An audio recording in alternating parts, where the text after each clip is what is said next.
हल्का हाथी और गांव की सैर। एक हरे भरे जंगल के पास एक छोटा सा गांव था।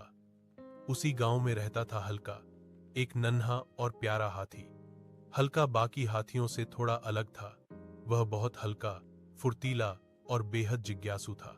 हर सुबह हल्का खुशी खुशी गांव की गलियों में घूमने निकल पड़ता। बच्चे उसकी पीठ पर बैठकर पूरे गांव की सैर करते। कोई उसके कान पकड़कर हंसता तो कोई उसकी सूंड से घंटी बजवाता। हल्का भी मस्ती में अपनी सूंड हिलाकर सबको हंसाता। गांव की दादी नानी उसे प्यार से केले खिलाती और किसान उसे ताजा गन्ना देते। एक दिन हल्का बच्चों को लेकर जंगल की ओर चल पड़ा। घना जंगल, ऊंचे ऊंचे पेड़ और चहचहाते पक्षी, सब कुछ बहुत सुंदर लग रहा था। हल्का अपनी लंबी सूंड से पेड़ों से आम, जामुन और अमरूद तोड़ता और बच्चों में बांट देता। बच्चे खुश होकर ताली बजाने लगे। फल तोड़ने के बाद सबने मिलकर नदी के किनारे बैठकर आराम किया। हल्का पानी में खेला और बच्चों पर हल्की हल्की छींटे मारी। हंसी और खुशी से पूरा जंगल गूंज उठा। शाम को हल्का बच्चों को सुरक्षित वापस गांव ले आया। सबने उसे धन्यवाद कहा और प्यार से गले लगाया।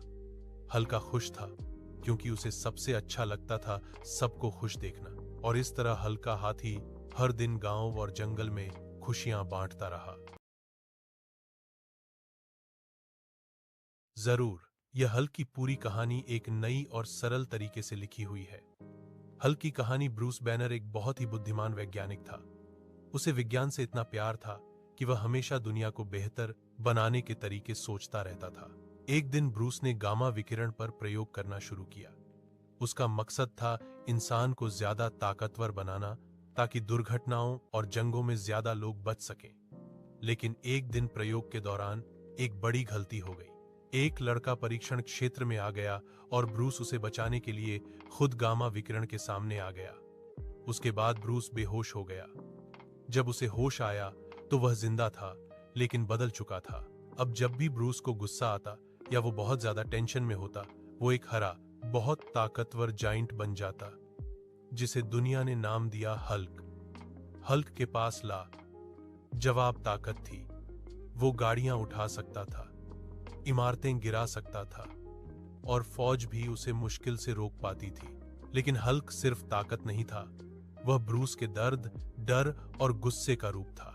दुनिया हल्क से डरती थी। फौज ब्रूस के पीछे लग गई और ब्रूस को हमेशा भागना पड़ा। वह शहर शहर घूमता रहा, कभी जंगल, कभी रेगिस्तान, सिर्फ इसलिए ताकि किसी को नुकसान न पहुंचाए। कभी कभी जब कोई बेगुनाह मुसीबत में होता है, हल्क खुद को रोक नहीं पाता, वह उनकी मदद करता है।